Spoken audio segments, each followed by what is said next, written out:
Hello everyone, আমি ঋতু from Siliguri and welcome to my channel ঋতু রং। সারা রাত বৃষ্টি হয়ে সকালবেলা একেবারে ঠান্ডা ঠান্ডা একটা ওয়েদার, কিন্তু এই ওয়েদারটাই আবার টেনশনে ফেলে দিল। আজকে বাচ্চাদের একটা ভীষণ স্পেশাল ডে আছে, আর এরকম সুন্দর ওয়েদার আজকে যদি থাকে সেটা একটু চাপের ব্যাপারই হবে। আমাদের ছোট ছাদটাতে লতিয়ে উঠেছে যে জুঁই ফুলগুলো একেবারে কুড়িতে ভরে গেছে। ওই শীতের শেষের দিকটাতে যেই ডালটা উপরে উঠেছে ওই ডালটাই মালি ভুল করে কেটে দিয়েছিল, পুরো ডালটাই শুকিয়ে মরে গেল। এখন আবার দেখছি পুরোটা লতিয়ে উঠেও গেছে এবং তাতে কি সুন্দর ফুলও এসে গেছে। এবার বাচ্চাদের ব্রেকফাস্ট বানানোর জন্য এলাম। ওরা এখনো ঘুমাচ্ছে, তো ওদের খাবারটা আগে রেডি করে নিই। আজকে স্কুলে আছে পুল পার্টি। বাচ্চারা তো জল এত ভালোবাসে, আর পুল পার্টির দিনে খাবার দাবারও বেশ মনের মতো নিয়ে যাওয়া যায়। তো সেই জন্য বাচ্চাদের বেশ একটা দারুণ দিন কাটে। আর সেই জন্যই বলছিলাম, ওয়েদারটা আজকে এমন হয়ে গেল, একটু টেনশনেই পড়ে গেলাম। এরকম ওয়েদার যদি থেকেই যায়, রোদটা যদি না ওঠে, তাহলে তো আবার ঠান্ডা ঠান্ডা লেগে যাবার চান্স থাকবে। সকাল মোটামুটি 8:30 থেকে 9টার মধ্যেই বাচ্চাদের ব্রেকফাস্টটা খেয়ে নিতে হয়। আর আমি বরাবরই ওদের ছোটোবেলা থেকেই ব্রেকফাস্টটা একটু হেভি করানোরই চেষ্টা করি, সেই মতোই ওদের অভ্যাসও করিয়েছি। ওই দুধ কর্নফ্লেক্স বা দুধ বিস্কিট এসব আমি একদমই দিই না সকালবেলা। আর যেহেতু স্কুলে অনেকটা টাইম থাকতে হয়, টিফিন তো অল্প হালকা খাই, টিফিনের টাইমও অল্প। কোনোদিন খেতে ইচ্ছা হয় বাচ্চাদের, কোনোদিন খেতে ইচ্ছা হয় না। তাই জন্যই আমি সকালটা একদম হেভি ব্রেকফাস্ট করিয়ে ওদের পাঠানোর চেষ্টা করি। আমি সকালে আজকে ওদের জন্য একটু খিচুড়ি বানাচ্ছি। চাল দিয়েছি, কিনোয়া দিয়েছি আর ডাল দিয়েছি, তার সাথে সবজির মধ্যে গাজর আর বরবটি দিয়েছি। আর খাবারটা পুরোটাই করছি বাটারে। পুল পার্টির জন্য স্কুল থেকে দিয়ে পাঠাতে বলেছে জুস আর একটা করে গোটা ফ্রুট, আর দিয়ে পাঠাতে বলেছে কিছু disposable glass, plate, spoon, fork এগুলো। ওদের ব্যাগপত্র তো রাতেই গুছিয়ে রাখি, তাই সব জিনিস রাতেই ব্যাগে ঢুকিয়ে রেখেছি। তবে এই জুসটা আনা ছিল না, ওটা বর রাতে এনেছে, তো ওটা আর ঢুকিয়ে রাখা হয়নি। ওটা এখন ঢুকিয়ে নেব। আর টিফিনে দেবো বলে কিছু চিপস আনতে বলেছিলাম, বর আমার এত চিপস নিয়ে এসেছে। ওদিকে কাজ কমপ্লিট করে আমি এলাম এবার বাচ্চাগুলোকে তুলতে। এটা হচ্ছে সব থেকে ডিফিকাল্ট পার্ট স্কুলের দিনগুলোতে। আগে রিকোকে রেডি করে নিতাম, আর রোহানকে একটু পরে তুললেও হতো, কেননা ও গাড়িতে যেত। আর এবছর থেকে যেহেতু রোহানকে বাসে দিয়েছি, তো একই টাইমে তুলতে হয়, একই টাইমে রেডি করতে হয়। আর আমি ভীষণ ভয়ে ছিলাম এটা নিয়ে যে ওকে কীভাবে তুলবো। বাট লাকিলি এই বছর বাসটা প্রায় 10 মিনিট লেটে আসছে। তো এই সকালবেলা 10 মিনিট একটা হিউজ টাইম আমার জন্য।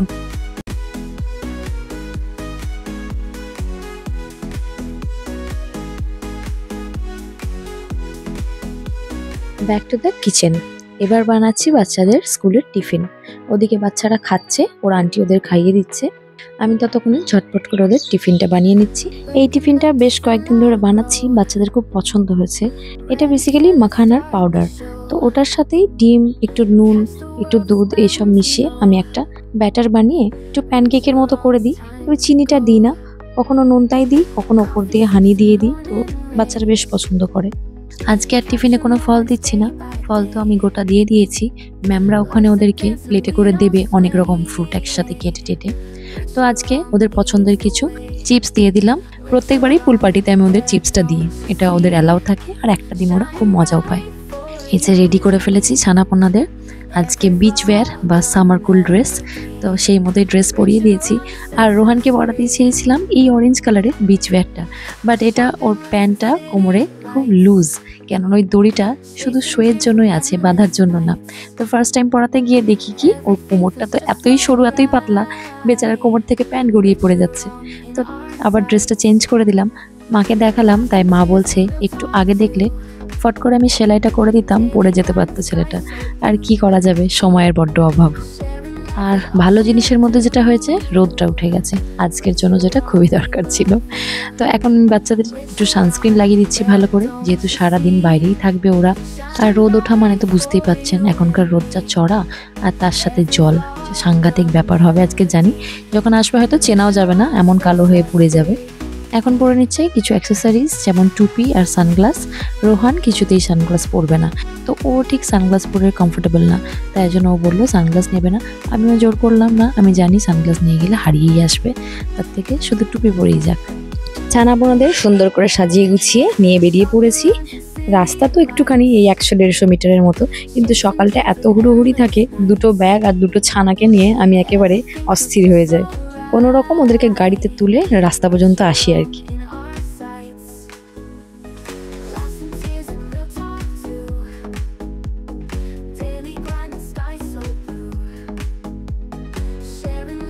আর এদিকে বাড়িতে এসে দেখি মা ততক্ষণে প্যান্টটাকে সেলাই করে একেবারে সুন্দর করে রেডি করে দিয়েছে। আমি সেলাই টেলাই অল্প পারলেও আমি একেবারেই এসব নিয়ে মাথা ঘামাই না, কেননা মা এসবে একদম এক্সপার্ট। এসব জিনিসে আমাকে আর হাত দিতে হয় না। গতকাল স্কুল থেকে ফিরে রিকোর কমপ্লেন হচ্ছে, রোজ মাছ মাছ মাছ, কেন পনির করো না? সেই জন্যই ব্যবস্থা করা হচ্ছে পনিরের। দুধটা তো সকালেই দিয়ে যায়, তাই এখন ছানা কাটানো হচ্ছে, মানে এইটা পনিরটা হতে হতে ওই রাতেই হবে, এবেলা আর হবে না। এবেলা দেখি কি করা যায়, সেটাও একটা বড় প্রশ্ন। মাছ তো আজকে আর করা যাবে না। চিকেনের কিছু বুকের পিস রাখা ছিল, দেখি ওগুলো একটু পকোড়া ভেজে দেবো ওদেরকে। আজকাল বাজারে এত ফেক পনিরের নিউজ পাচ্ছি, তো পনির বাজার থেকে কিনে খেতে একটু ভয় লাগে, তাই বেস্ট হচ্ছে বাড়িতেই বানিয়ে খাও।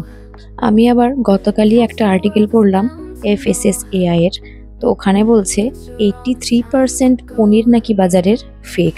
তো তারপর তো আর রিস্ক নেওয়াই যায় না।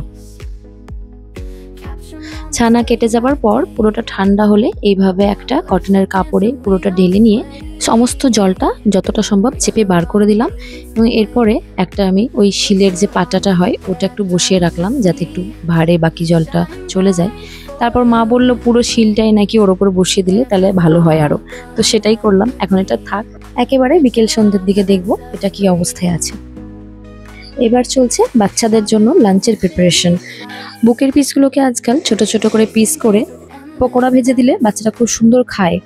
আজকে আবার আমি কি করলাম, ওটাকে একটু পেস্ট করে নিলাম, ভাবছি চিকেন বলস বানিয়ে দেবো ওদেরকে, একটু অন্যরকম হবে।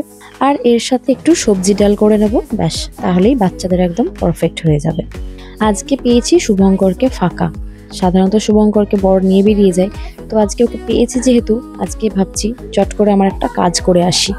অনেক দিন থেকে টেলারের কাছে যাওয়া হচ্ছে না, একটা ব্লাউজের ফিটিংস গন্ডগোল করেছিল, একটা প্যান্টের কাটিং ভুল করেছিল, তো ওইগুলো যে আরেকবার গিয়ে করিয়ে আনবো সেটা আমার আর হচ্ছে না। তো ওটাই দেখি আজকে চট করে করিয়ে আসি। স্নান টান করে নিয়েছি, 1:10 বাজে। এখন যাব মানে একেবারে ফিরবো যখন বাচ্চাদের বাসও এসে যাবে, একেবারে ওদেরকে নিয়ে ফিরে যাব। দুটো বাচ্চাকেই বাসে দেওয়ার পর বেশ টাইম পাওয়া যায়। কত কাজ করলাম সারাদিনে, তারপরেও কিন্তু অনেকটা টাইম পেলাম। আমি দিয়ে দিয়েছি টেলারের কাছে জিনিসগুলো, ওকে বুঝিয়ে এসেছি, পরে এসে একদিন নিয়ে যাব, কেননা ও আজকে বসতে বলছিল। আজকে বসতে গেলে আবার বাচ্চাদের বাস এসে যাবে, আবার সমস্যায় পড়বো। যাবার পথে একটু তরমুজ নিলাম, কেননা রিকো বলছিল তরমুজ খাবে। এটাকে আমি শুভঙ্করকে দিয়ে দিই। যাবার পথে দেখেছিলাম এই ফুলগুলো দেখে আমি লোভ সামলাতে পারি না, ভাবলাম কিছু ফুল আজকে কিনে নিয়ে যাই, কেননা বাড়িতে কোনো ফুল নেই। যাবার সময় একবার কথা বলে গেছি, তবে ওই সামনের দোকানটা, এত পরপর দোকান আমার গুলিয়ে যাচ্ছিল, তো যেখানে কথা বলে গেছিলাম ওখানেই একবার ঢুকি।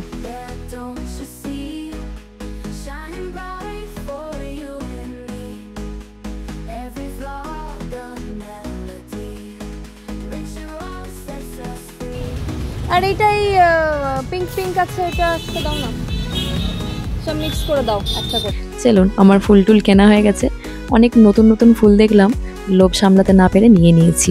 অনেকগুলো টাকা খসিয়ে ফেলেছি আমি জানি, কিন্তু আমার একটু আফসোস হচ্ছে না, কেননা ফুল আমি খুবই ভালোবাসি। এখানে এসে মোটামুটি মিনিট 5 ওয়েট করলাম, তার মধ্যেই বাচ্চাদের বাস এসে গেছে। বেবি বাবা, টাওয়াল দিইনি না। বাচ্চাদের পুল পার্টিতে তো এনজয় করবে, ভিজবে জানি, এক্সট্রা জামাও দেওয়া হয়েছে, কিন্তু আমি বোকার মতো কোনো টাওয়াল দিইনি দুজনকেই। রোহানের যে হ্যাঙ্কি ছিল ওটা দিয়ে নাকি ওর গা মুছিয়ে দিয়েছে বললো, আর রিকো বললো ওই জামা দিয়ে নাকি মুছেছে। যাই হোক, রোদটা অনেক চড়া উঠে গেছে, হয়তো সুইমিং পুল থেকে ক্লাসরুম অব্দি আস্তে আস্তে ওদের গা শুকিয়ে যাবে ম্যাক্সিমাম। যাই হোক, আর কি করা যাবে, নেক্সট টাইম থেকে এটা মাথায় রাখতে হবে। পুল পার্টিতে যাচ্ছে বলে আজকে বাচ্চাদের স্নান করে পাঠায়নি, স্কুল থেকে ফেরার পরে ওদেরকে স্নান করালাম। আর এদিকে বাচ্চাদের চিকেন বলসগুলো মা ভাজতে শুরু করেছে, আর আমার তো ধৈর্য ধরছিল না কখন ফুলগুলোকে আমি সুন্দর করে ফ্লাওয়ার ভাসে সাজিয়ে রাখবো, তাই এরই মাঝখানে আমি আগে এই কাজটা সেরে নিলাম, এরপর বাচ্চাদের খাওয়াতে শুরু করব। ফুলের নামগুলো যে কি কি বলেছিল আমি একদমই ভুলে গেছি। দেখুন, দেখতে একদম প্লাস্টিকের ফুল লাগছে, যে এটা আসল ফুল বোঝাই যাচ্ছে না। ফুলগুলো দেখুন গোলাপের মতো, পাহাড়ের মতো রক্ত দেখেছিলাম। ওই ফুলটা নাকি কি জানো, কি মোটা মোটা পাতাগুলো। যখনই ফুল কিনে নিয়ে আসি ভাবি সারা বাড়িটা যদি ফুলে সাজিয়ে রাখতে পারতাম। আসলে এটা একটা আমার উইশ, আমি যেন জীবনে এতটা বড় লোক হতে পারি যাতে আমার বাড়ির প্রতিটা কর্নার যেদিকে আমি তাকাবো সেদিকেই আমি বড় বড় ফ্লাওয়ার ভাসে সুন্দর সুন্দর ফুল একদম সব সময়ের জন্য যেন সাজিয়ে রাখতে পারি। বাচ্চাদের এবার একটু রেস্ট নেওয়ার পালা। ওরা তো খেলা ছেড়ে শুতেই চায় না, কিন্তু একটু না শোয়ালে আবার সন্ধ্যাবেলা ঘুমিয়ে যায়। তাই এক প্রকার জোর করেই এই সময়টা ওদেরকে শোয়াতে হয়। তবে শোয়ানোর 5 থেকে 10 মিনিটের মধ্যেই কিন্তু ঘুমিয়ে যায়। চলুন আজকের ব্লগটা তাহলে এখানেই শেষ করি। কেমন লাগলো আজকের আমাদের ব্লগটা অবশ্যই কমেন্ট করে জানাবেন। ভালো লাগলে লাইক করবেন, শেয়ার করবেন, আর আমাদের আরও ভিডিও দেখার জন্য অবশ্যই আমাদের চ্যানেলটিকে সাবস্ক্রাইব করে নেবেন। দেখা হবে খুব তাড়াতাড়ি নতুন আরও একটি ব্লগে। সবাই ভালো থাকবেন।